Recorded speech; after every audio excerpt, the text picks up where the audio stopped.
11 questions you should ask any real estate agent before selecting them as your listing agent and before they put that fancy sign in the yard. Now, my 11 questions are in 3 different stages, because when you're thinking about selling your property, for most people, it is not a one call in and the sign goes in the yard. There's a process, because friends, this is your biggest financial instrument for most of you, and it's completely wrapped up with emotions. So I know that it takes a minute to pick the right agent. So the first thing I want you to think about is the before process. That's when you call me and said, "Hey, Leigh Brown, come list my house." In the business, we call that the come list me call, and we love a come list me call. First of all, the agent that you've called should ask you a bunch of questions before they come to your house. If you've called an agent and all they want is your address and to pop on over, I would mark them off your list immediately. It is almost impossible for an agent to deliver a personalized experience if they don't ask you some questions before they show up. Every home seller is different, every house is different, and frankly, the market changes every single day. So in that question and answer period, while we're on the phone talking before I come to the house, I think you should ask me about communication. This is super important in today's world because the market is changing every day. Some of my seller clients want to text a lot. Some want to talk on the phone a lot.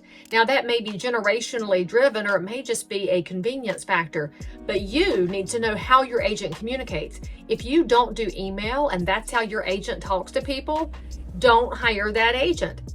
Make sure that you're matching up with communication styles. That also means matching up on communication schedules.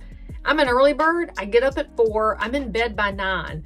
So if you're looking to sell your house and you're a morning person, I'm your girl. If you're a night owl, we might not be a great fit. And you want to find this out earlier in the process, y'all.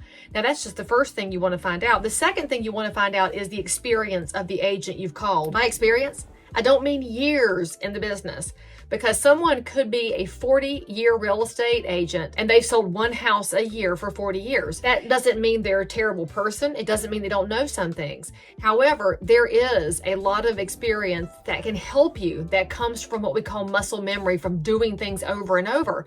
So I want you to think, instead of years, think about the seasoning and the number of transactions.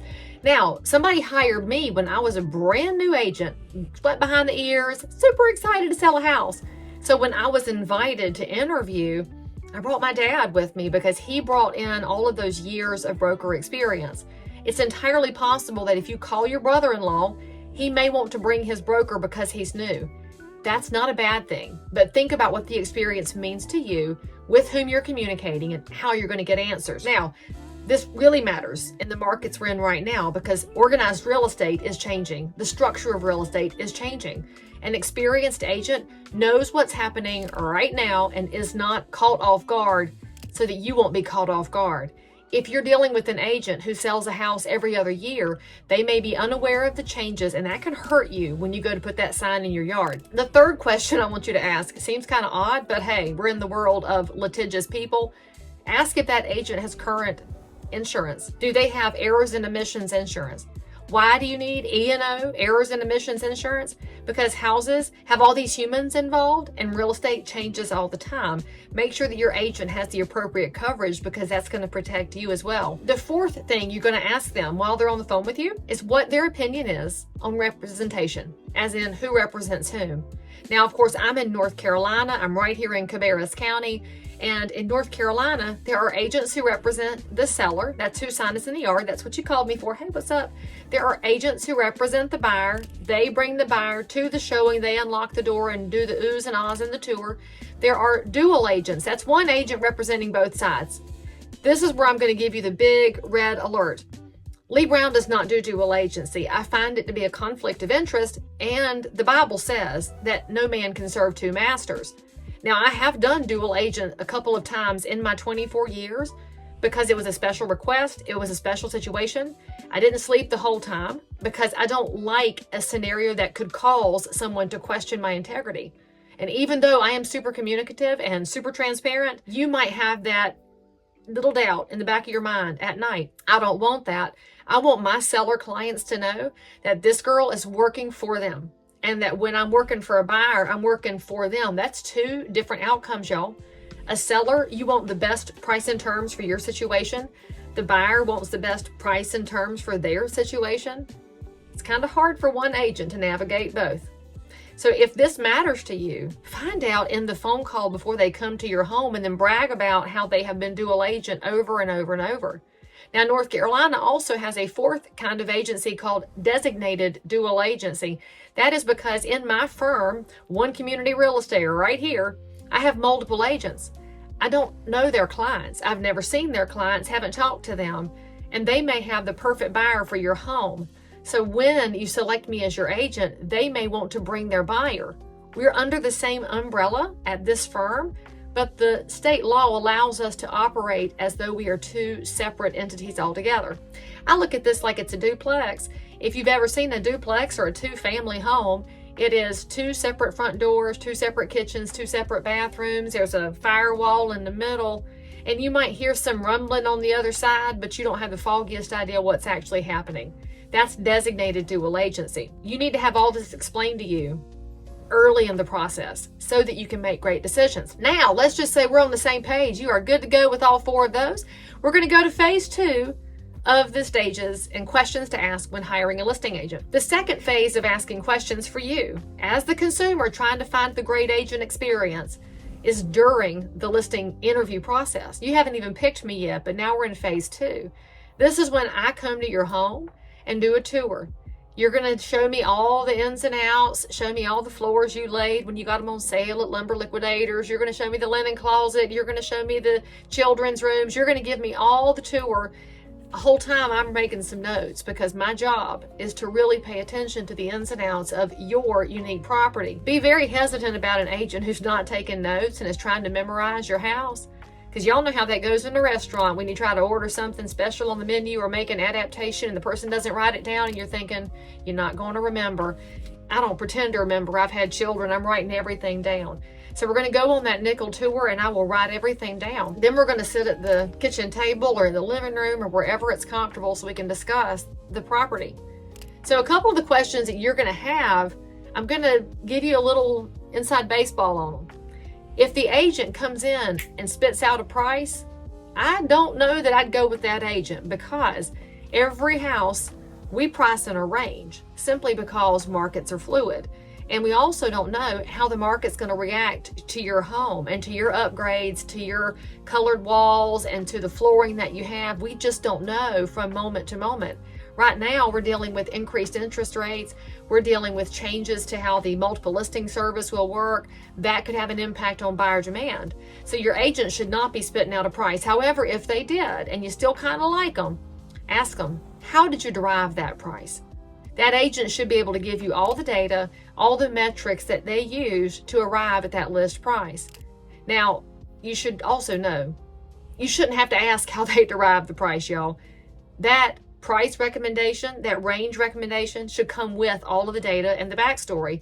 Unless you, as the consumer, said, I don't want it, just give me a number. Then the agent should say, well, should you want it? It's all right here. The second thing you're going to ask here is, can I cancel this listing agreement? That seems a little aggressive, right? But I want you to know this. There are many agents in the market that would like to sign extensive timeframes on their listing agreements and thereby hold part of the public hostage. Friend, if it's not working on my end and it's not working on your end, I'm always going to say, absolutely, let's part as friends as long as we're not under contract. You can't really cancel once we're under contract, but you should know that your agent is not going to hold you hostage to a piece of paper. I've seen it happen far too many times, and frankly, I'm too old to want poison business. I want us to work out and communicate well. So make sure that you're asking if you can cancel, if you have the right to do so. Also understand that in North Carolina, your exclusive right to represent seller agreement is with you and the brokerage. Not Mary Jane, your agent, but with Mary Jane's office. So if Mary Jane says, yes, you can cancel, you may want to verify that the company policy does allow her to release you inside those dates. Again, provided you're not under contract or negotiating an offer. Another question to ask, And I always like to break it up a little bit because, frankly, I have a tendency to jump all over the place, and so do many agents, and you may too. Ask the agent their list price to sales price ratio. Now, why does this number matter? Well, first of all, let's do the math real quick. If your asking price is $100,000 and the agent gets $100,000, their list price to sales price ratio is going to be 100, right? So it's going to be dead even. If your average price is 100 and that agent consistently brings in 107, that agent is above. They are at 107%. That's an advantage to you, the seller. Why do you want to know that number? Well, this is going to factor into the cost associated with that agent. Not every agent charges the same thing. In fact, even in my office, we have different pay structures, and you can check those out over here. When you hire us, we want to be able to demonstrate that we're worth the value that we charge in a tangible way. It's a very fair question to ask. I would just add the little caveat here. It depends on the time frame, because the list price sales price ratio is going to be fluid with the market conditions. Since the COVID era started in 2020 and all the multiple offer situations went just crazy, everybody's numbers went up.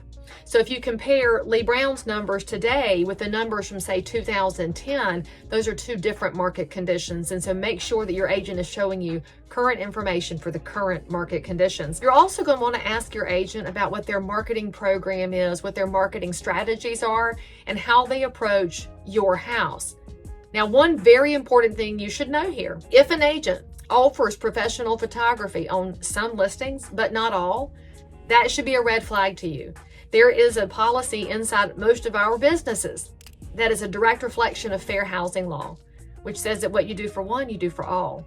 So any agent that does professional photography on their very best luxury listings, if you happen to live in a regular starter home for workforce housing, you should get the same level of photography. Now, of course, they might have magazines that are special for the luxury market, but there should be a baseline of standards, and you should ask what that baseline is. Now, if the agent that you're interviewing is a less expensive agent, they may not offer anything. Well, you just need to know what it is that you get for your dollars, because as you pay more, in my opinion, you should be able to see that in what you get in the way of service and experience and in those basic marketing standards. Now, some of the articles on the internet will tell you at this point you should also ask the agent what you should do to your home. For me personally, I don't give away all of my information until I've been selected. I know that sounds a little crazy, but if I've toured your home and I've seen 25 things that need to be done, I'm not going to tell you until you hire me, because you may hire that brother-in-law who's never sold a house, and you're going to use my knowledge so that he can sell your house. Well, that sounds great, but I would like to be professionally compensated for my level of knowledge and experience in selling over 4,000 houses in this market. So I'm going to make my list. And if you ask me for it, I'm going to be so kind and gracious. And I'm going to say, friend, I will share that with you the minute you hire me and we put your John Henry on this paperwork. And I want you to understand that this is where we have to have a relationship that is a fair and equitable trade, where you will give and you will receive, and I will give and I will receive, because that is how professional business should operate. Now, let's look at the third phase of interviewing that real estate agent. Many of you have read a lot of advice online that says to interview 2, 3, 4, 5 agents. Some do and some don't. Now, I will just add in a very important note here. Don't necessarily hire the agent that you met one time because they sent you an email and now you feel obligated to them. As a consumer, you have the right to interview and to make a selection that makes the most sense for you. So don't feel obligated to go with the first person unless they happen to be the best. And if you have questions in the back of your mind, then just keep asking more questions. I do think that real estate is fascinating because we have so many options. I mean, 18,000 agents just here in the Charlotte area, which means that there is definitely a fit for everyone. So if I'm not your right fit, I wish you the best, because I have some of the best competitors on the planet right here in this market. I want you to have a great real estate experience. That also means that if you talk to someone who is a great fit and you feel like you are connected at the hip, you can go ahead and cancel those other interviews. You don't have to drag somebody through 3 hours of hopefulness if you've already landed on the fact that you're going to use this one person. So after the interview, if you're in that process, expect the agent to follow up and say, did you have more questions for me? Is there anything I forgot to ask you that you think I should know? A good professional agent is going to continue to talk to you, whether it's by text or telephone or email. And again, this goes back to those before questions. See if that agent paid attention to how you like to communicate. Now, after the fact, it's a good question to ask, is the agent willing to cut their commission rate? Now, the reason I ask that you think about this in the after phase is that you were processing a lot of information at the appointment at your home. And if the agent immediately caves and says, yes, I'll work for nothing, be very hesitant there. Because if they can't defend their own fee, if they don't understand their own values and benefits, how are they going to defend you when it comes time to entertain an offer on your home? Always pay attention to the fact that how they negotiate for themselves is how they're going to negotiate for you. And if they're firm because they have all the metrics, that's how they're going to talk to another agent about your home. They'll be firm, they'll have all the metrics. Of course, by North Carolina law, we must deliver all offers. But the question you have to ask yourself is, how are they going to defend your price and defend your property to the other side, which is one of the primary jobs of an agent. Now, if the agent says, no, I'm not going to change my price, that doesn't make them guilty of anything, no matter what the media tells you. That just means that agent has set a price and they don't negotiate. Some agents will negotiate. This is a conversation for you to have. And again, it's going to be different with every agent with whom you speak. And it may go back to some of those initial questions you had about experience. It may go back to what they bring in the way of marketing. So you're going to have to think about what the benefits are, which is why I recommend this for the after phase of interviewing, so that you can process everything that you learned during that in-home interview process.